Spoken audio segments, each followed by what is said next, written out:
Back to my channel വയലസ് kitchen. എന്തൊക്കെയുണ്ട് വിശേഷങ്ങൾ? എല്ലാവരും സുഖമായിട്ടിരിക്കാന്ന് വിശ്വസിക്കുന്നു. അപ്പോൾ ഞാൻ എഗെയിൻ ഒരു തൃശ്ശൂർ റെസിപ്പി ആയിട്ടാണ് ഞാനിന്ന് വന്നിരിക്കുന്നത്.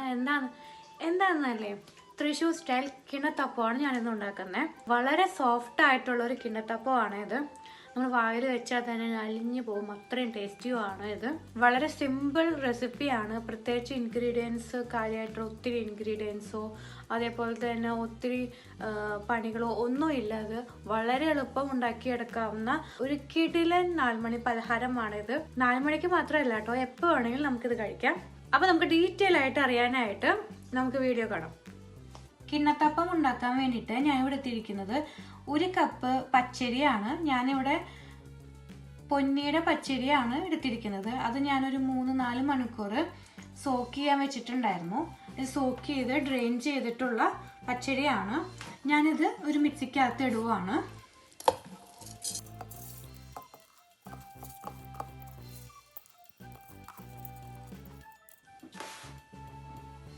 നെക്സ്റ്റ് നമുക്ക് വേണ്ടത് പഞ്ചസാരയാണ്. ഞാൻ ഇവിടെ എടുത്തിരിക്കുന്നത് 3/4 കപ്പ് പഞ്ചസാരയാണ്. അത് ഞാനിതിലേക്ക് ചേർക്കുവാണ്.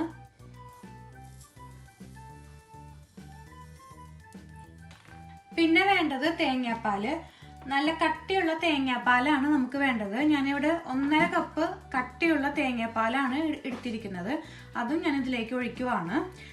ഇത് അരയ്ക്കാൻ വേണ്ടി മാത്രമാണ് ഞാൻ ഒഴിക്കുന്നത്. ഒത്തിരി കൂടി പോകരുത്, നോക്കിയിട്ട് വേണം ഒഴിക്കാനായിട്ട്. അപ്പം ഞാൻ തേങ്ങാപ്പാൽ ഇച്ചിരി ഒഴിച്ചു. ആവശ്യത്തിന് ഉപ്പ് ചേർത്ത് കൊടുക്കാം. എന്നിട്ട് ഇത് നന്നായി അരച്ചെടുക്കണം.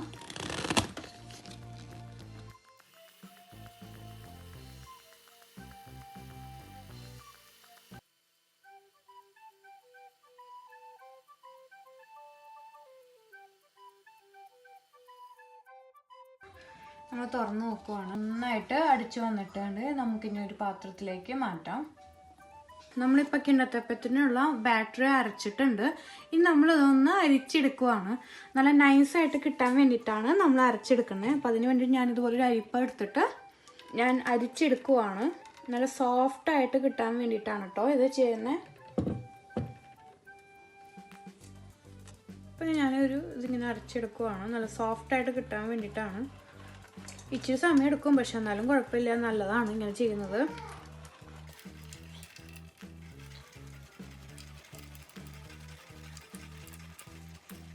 പച്ചരിയാണ് യൂസ് ചെയ്തത്, കാരണം ഭയങ്കര നൈസായിട്ട് നമുക്ക് കിട്ടത്തില്ല. അതിന് വേണ്ടിയിട്ടാണ് നമ്മളിങ്ങനെ അരിച്ചെടുക്കുന്നത്. ഞാൻ ഈ റെസിപ്പിക്കകത്ത് മുട്ടയൊന്നും ചേർക്കുന്നില്ല. അപ്പം നമ്മുടെ തൃശ്ശൂർ രീതിയിൽ അനുസരിച്ചിട്ട് കിണ്ണത്തപ്പം ഉണ്ടാക്കുകയാണെങ്കിൽ അതിനകത്ത് മുട്ട ചേർക്കത്തില്ല കേട്ടോ.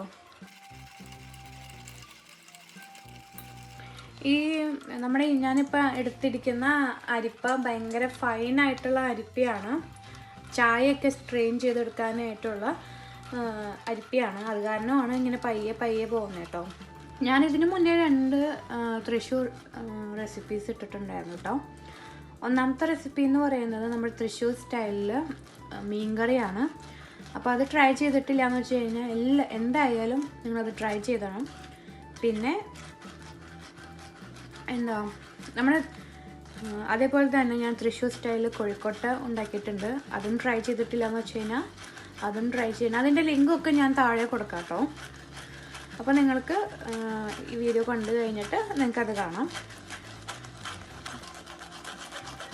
അപ്പം ഇത്രയും നമുക്ക് കിട്ടിയിട്ടുണ്ട് സ്ട്രെയിൻ ചെയ്തിട്ട്, കണ്ടോ. നെക്സ്റ്റ് ബാക്കിയുള്ള തേങ്ങാപ്പാൽ ഞാനിതിലേക്ക് ചേർക്കുവാണ്.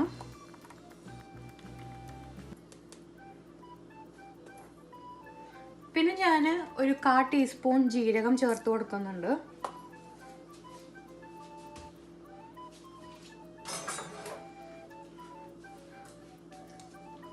എന്നിട്ട് നന്നായിട്ടൊന്ന് മിക്സ് ചെയ്യാം.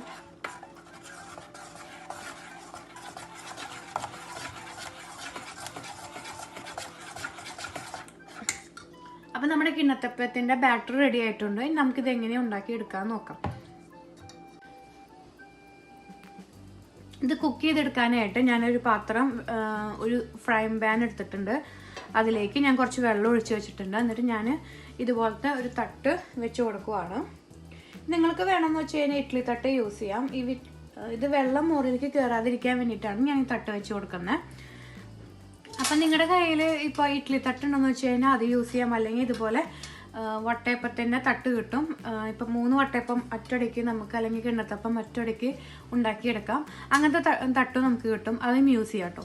ഞാനിവിടെ യൂസ് ചെയ്യുന്നത് ഇങ്ങനത്തെ ഒരു പാനും അതിലേക്ക് നമ്മുടെ വീട്ടിൽ എപ്പോഴും ഉണ്ടാവുന്നതാണ് ഇങ്ങനത്തെ ഒരു ഫ്രൈങ് പാൻ. അതേപോലെ തന്നെ ഈ തട്ടും നമ്മുടെ ചൂടാറാതിരിക്കാനൊക്കെ ആയിട്ട് യൂസ് ചെയ്യുന്നതാണ് ഈ തട്ട്. ആ തട്ട് നമ്മുടെ വീട്ടിൽ എപ്പോഴും ഉണ്ടാവും. അപ്പം ഞാൻ അത് രണ്ടുമാണ് ഇപ്പോൾ യൂസ് ചെയ്യുന്നത്. ഇതിലേക്ക് ഞാൻ ഈ വട്ടയപ്പത്തിൻ്റെ ഒരു പ്ലേറ്റ് എടുത്തിട്ടുണ്ട്. ഇപ്പം ഈ കിണ്ണം എന്ന് പറയുന്നത് ഇങ്ങനത്തെ ഒരു പ്ലേറ്റിൽ ഇത് ഉണ്ടാക്കിയെടുക്കുന്നതിനെയാണ് നമ്മൾ കിണ്ണത്തപ്പം എന്ന് പറഞ്ഞത്.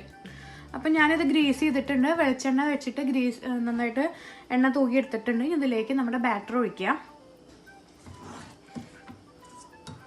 അപ്പം ഞാൻ ഈ ബാറ്റർ ഒഴിക്കുവാണ്.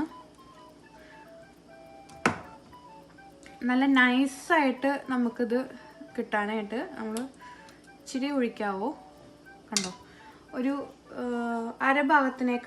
അരഭാഗത്തോളം നമ്മൾ ഒഴിക്കാവോ. നമ്മളിതിലേക്ക് വെച്ച് കൊടുക്കുവാണ്. ഇനി നമ്മൾ ഇത് അടച്ച് വെച്ച് ഒരു ലോ ഫ്ലെയിമിൽ ഇട്ടിട്ട് വേണം കുക്ക് ചെയ്യാനായിട്ട് കേട്ടോ. അപ്പം നമുക്കിത് കുക്കായോ നോക്കാം.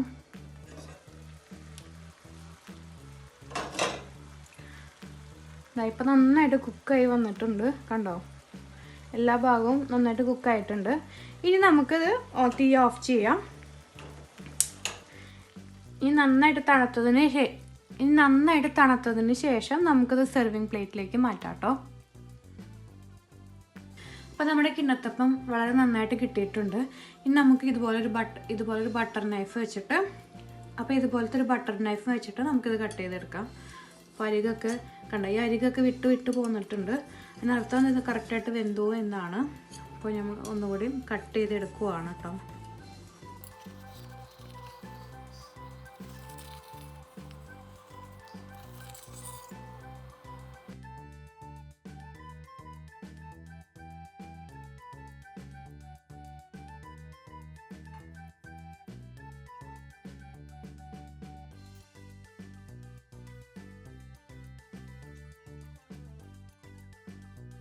അപ്പം നമ്മുടെ കിണ്ണത്തപ്പം ഇവിടെ റെഡി ആയിട്ടുണ്ട്. വളരെ ഈസി ആയിട്ട് ഉണ്ടാക്കാവുന്ന ഒരു പലഹാരമാണ് ഈ കിണ്ണത്തപ്പം.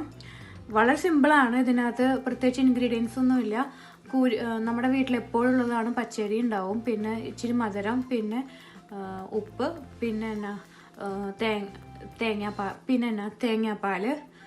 അതുകൊണ്ട് വളരെ സിമ്പിളായിട്ട് ഉണ്ടാക്കിയെടുക്കാവുന്ന ഒരു 4 മണി പലഹാരമോ അല്ലെങ്കിൽ ഞാനിവിടെ പച്ചരിയിലാണ് ഈ കിണ്ണത്തപ്പം ഉണ്ടാക്കിയെടുത്തത്. ഇപ്പം നിങ്ങൾക്ക് വേണമെന്നുണ്ടെന്ന് വെച്ച് കഴിഞ്ഞാൽ അരിപ്പൊടി ചേർക്കാം. അരിപ്പൊടി ചേർക്കുകയാണെങ്കിൽ നല്ല വറുത്ത 1 കപ്പ് അരിപ്പൊടിയാണ് ചേർക്കേണ്ടത്.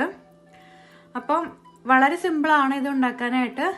അപ്പം ഇതെല്ലാവരും ട്രൈ ചെയ്ത് നോക്കണം. കണ്ടോ, വളരെ സോഫ്റ്റാണ് ഇത്, കണ്ടോ, ഭയങ്കര സോഫ്റ്റാണ് ഈ കിണ്ണത്തപ്പമാണിത്, കണ്ടോ, വളരെ സോഫ്റ്റ് എന്ന് പറഞ്ഞാൽ വളരെ സോഫ്റ്റാണ്. അപ്പോൾ ഇതെല്ലാവരും ട്രൈ ചെയ്ത് നോക്കണം. അപ്പോൾ വീഡിയോ ഇഷ്ടപ്പെട്ടാൽ ലൈക്ക് ചെയ്യാനും ഷെയർ ചെയ്യാനും അതുപോലെ കമൻറ്റ് ചെയ്യാനും മറക്കരുത്. അതുപോലെ തന്നെ സബ്സ്ക്രൈബ് ചെയ്യാനും. മറ്റൊരു കിടു റെസിപ്പിയുമായി നമുക്ക് പിന്നെ കാണാം. ബൈ.